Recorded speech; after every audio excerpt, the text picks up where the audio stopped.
Hey, Tapp here, and today we're going to be learning the Kip-up. It's an awesome ninja move. This is one of the ones that was requested in our comments, so make sure to leave a comment below telling us what tutorial you want to learn next. But today we're going to be learning the Kip-up. I'm going to be breaking down the technique. I'm also going to be showing you some gradual progression steps, and then I'm going to be giving you some exercises to really develop the strength and the flexibility and coordination needed to pull this move off. Now, the Kip-up is a really popular move used in several martial arts films. You've probably seen them before in some action films.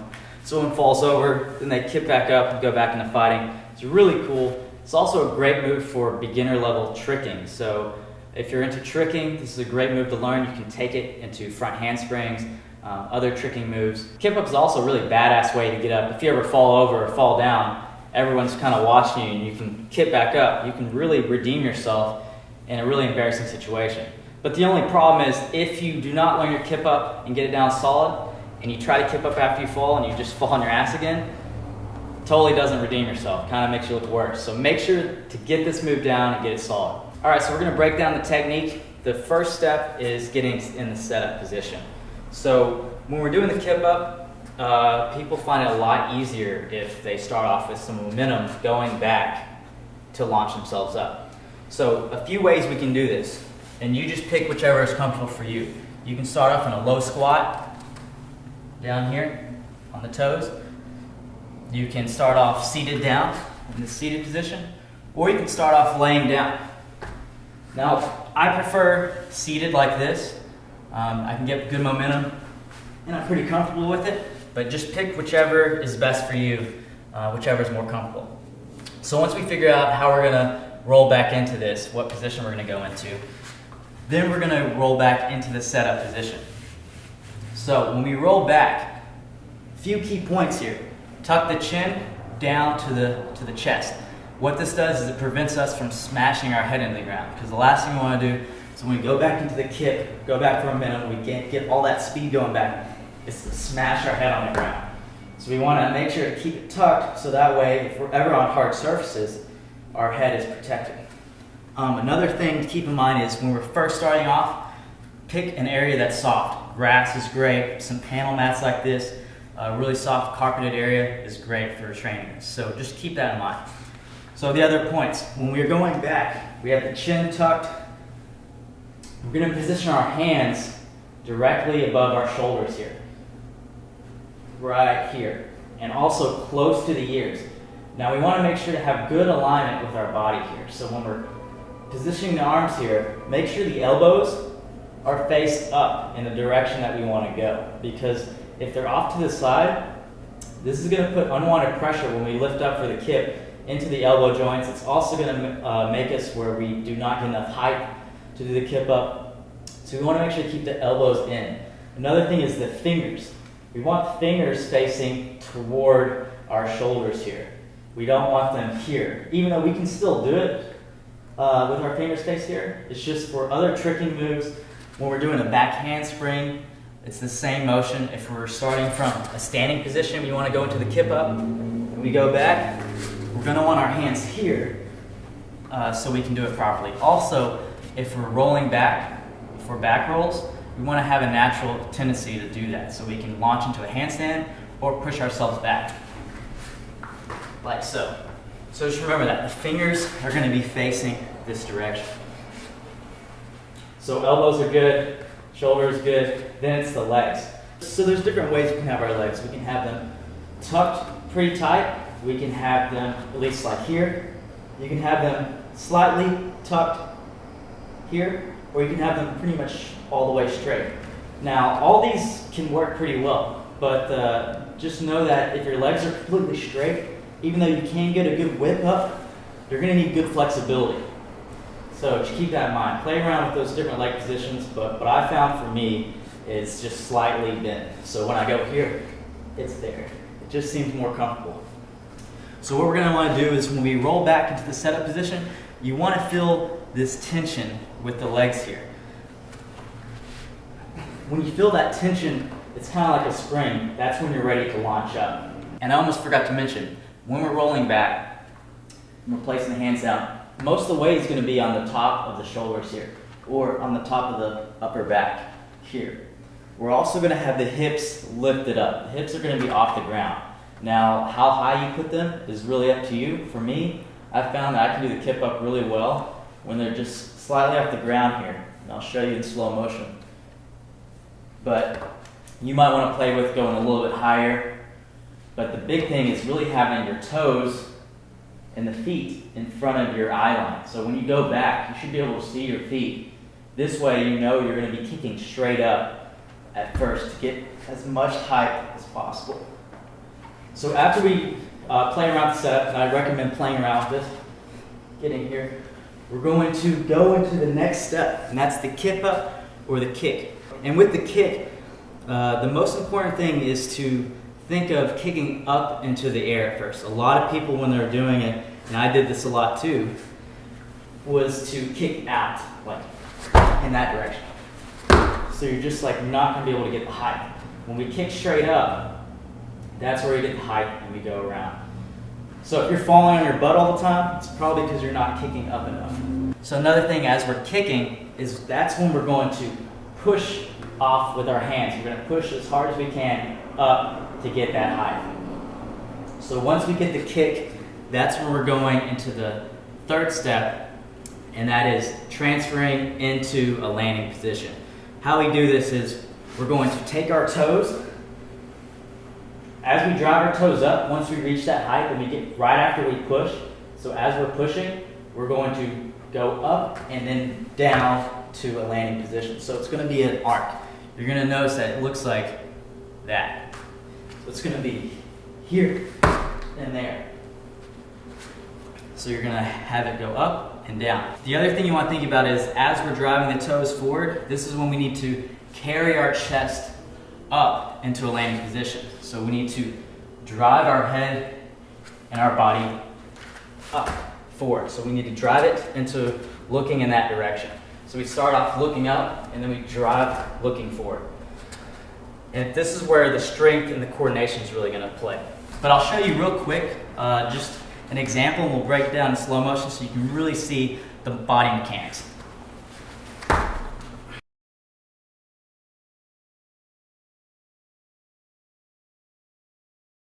So once we've driven our toes and we're landing, we push the chest up.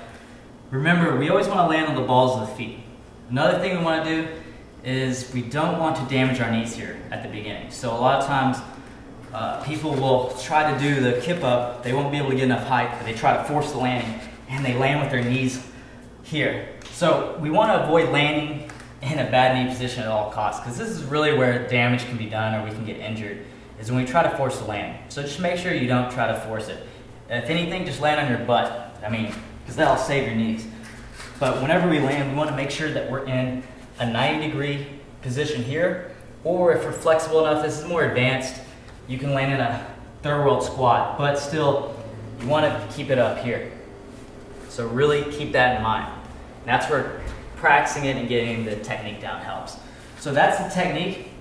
Now I'm going to show you some gradual progression steps that I know and how I got into it and how I know some other people have learned it.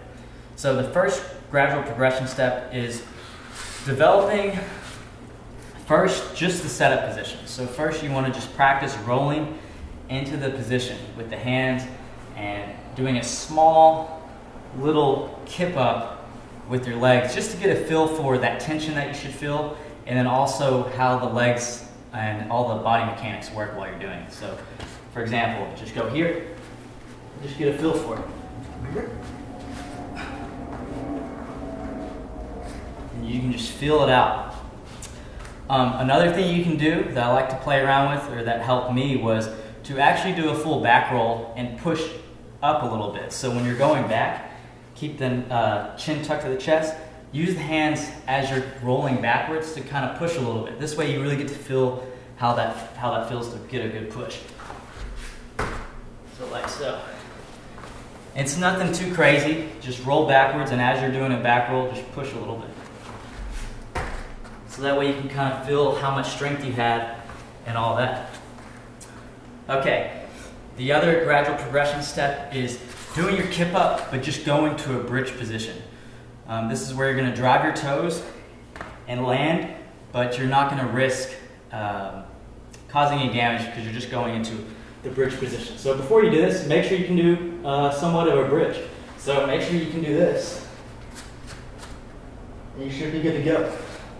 Okay, we're going to land on the balls of the feet. What we're going to do is do the same setup, kip, drive the legs like you would if you're going for it, but we're not going to carry our chest up. We're just going to position the feet on the ground.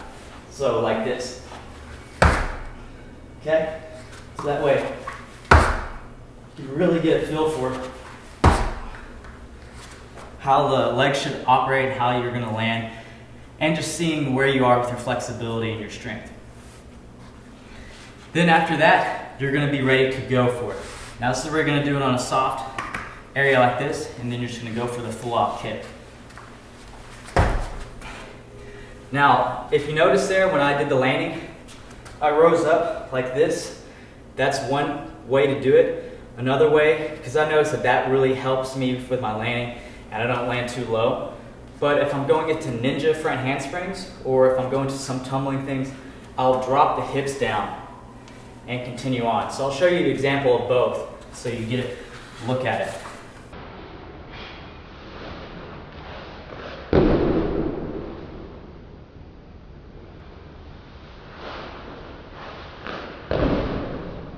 So those are two different styles. The first one is where you keep the hips open, so that way you're here, you're also going to land a little bit higher, and you're going to have this really cool effect of carrying the chest up. The other one, you're going to dip down and really just go down into the hips, also carry the chest a little bit forward, and this is where you can go into ninja front handsprings or things like that. So that was the first style, gradual progressions. Those are the ways that I learned outside of my backyard. Another one is, this is one I picked up from Jesse LaFleur. I watched his tutorial with Kip-up. Really good technique, and that is just elevating yourself so you have more room for your legs to really learn the kip motion. And this is a great way. A lot of us might be getting frustrated where, you know, we're not able to land the Kip-up, we keep on landing our ass and things like that. So this can really help build up that confidence and build up that strength gradually. So what you're going to do is find a soft, elevated surface. I'm using this mat here. And by the way, this mat is really a great mat. It folds up. It's a bouldering mat, but my brother used this for about 5 years now. And I'll leave a link in the description. You can check it out if you want to buy a mat yourself like this. But it's really useful. But anyway, pretty much you're going to lay back as you would, as you're doing for a kip. But you're going to have your butt positioned close to the edge, so that way when we kip up, or practice our kip up, we can land in front. So I'll show you real quick what it's going to look like. So you'll see you're able to really practice it and get it down safely and get really confident with landing. And then as you get better, you can progressively go lower and lower. And with this one, I can actually unhook it and have it go lower and lower. And then, again, a fantastic tool to use. Okay, now that we know some gradual progression steps, we've gone over the technique, now the most important thing, in my opinion, and that is actually developing the strength and the flexibility to do it, because that's really what holds a lot of us back. So the flexibility we need is the back bridge stretch, and that is having your back bent. So we need a flexible back and flexible wrists for this. So what we're going to do is, I recommend doing your back bridge stretch about 30 seconds to a minute each day during your stretching routine. And we're just going to lift up, really stretch out that back. Okay? That stretch. Then also we want flexibility here as well. This is going to make it a lot easier. So the pike stretch, we want to be doing this one 30 seconds to a minute each day, every night. Okay? Making sure to keep the back straight and shoulders lean back here. Okay? Then we also want to develop good flexibility and joint strength for our landing. So this will help a lot for the landing part, and that is developing our third world squat. So what we're going to do is get in a position where your feet are shoulder width apart. And we're going to squat down as low as we can while holding that balance. And the goal is to get all the way down while keeping good alignment here with the knee joints and everything. And then back up. Now for some of us, we might just have to go down here. That's all right. Just go where you're about to lose balance and then back up. Train those, do about 15 to 20 each day, and you should be able to develop a lot of good mobility there. Some great exercises to develop the strength.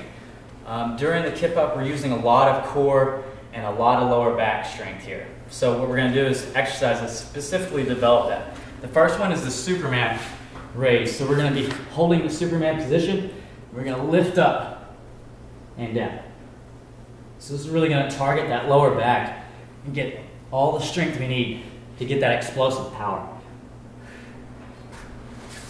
The other one is, I call these just leg raises, but we're going to position our hands close to our hips or to our knees.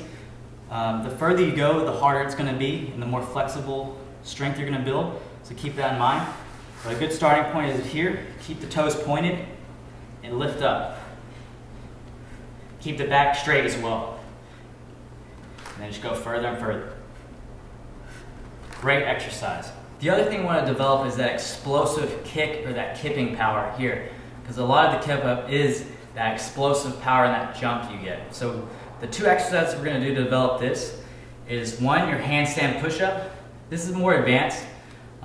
Let's say if the handstand push-up is too much for you, you can just do tiger push-ups. So you're going to be in a downward dog position. Your legs are going to be about shoulder width apart. You're just going to really develop those triceps. Pushing up here. But then we're going to move to handstand push-ups. So we're going to go against the wall and just work on developing that pushing strength so we can really launch ourselves up. So we find a wall, keeping good alignment with the shoulders and the elbows. Have the elbows pointed out toward the direction you're facing. And work on those push-ups. Then to get that kicking power with the legs, we're going to do donkey kicks. So we're just going to lift up, kick, and back. Lift up, kick, and back. This is really going to help develop that coordination, core strength, and that kicking power to help us get up. Okay, so that wraps up the Kip-up tutorial. This one went pretty lengthy, but I wanted to really cover those core exercises, also those gradual progression steps and the technique. Hope this helps you out. Also, make sure to leave a comment below. Subscribe for more tutorials. As always, train safe. And again, make sure to subscribe because next week we're going to be showing you how to develop flexibility and fluidity in your movement with parkour and acrobatics. So it's going to be a great video. See you then.